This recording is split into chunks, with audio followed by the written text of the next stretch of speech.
Hey guys, Ziv here. I was just going to quickly show you a little hack we did for our hot and cold taps. You may notice that they've been split and are not on a mixer. Most new Australian homes have your taps on a mixer on the gooseneck. It was actually pretty hard to find a gooseneck without a mixer tap. We did that because mixers often get left in any old spot and you flick them on to grab a glass of water or to brush your teeth or whatever, and you might run a bit of hot through your pipes and lose some hot water, lose some energy, which is a bit wasteful. Whereas if you put them on separate taps and put the cold tap in the more intuitive position, most people are right-handed, so the tap on the right-hand side, that helps. People will instinctively go for the tap on the right-hand side and it will always be the cold tap.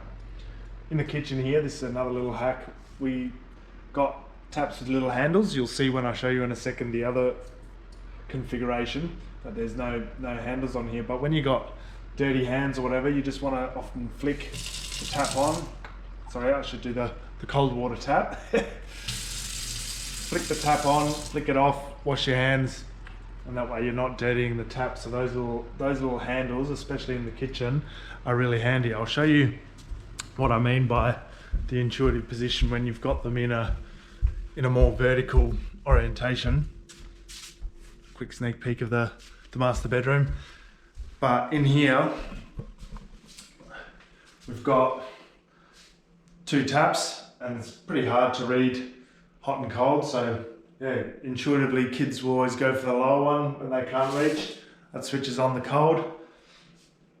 In the shower, it matters less because usually you're running the hot anyway. But yeah, any other time, it's handy to have the hot in the harder to reach spot so that people intuitively reach for the cold spot. So that's a little hack on how to set up your taps. Hope that helps you save some energy. Get them off the mixer because you're always burning a bit of hot water when you have it on a mixer. Even if you're diligent all the time, maybe somebody else isn't diligent, and this just helps you use less hot water. So if you're interested in more little life hacks like that, like this video and I'll make more. Cheers guys, catch you on the next one.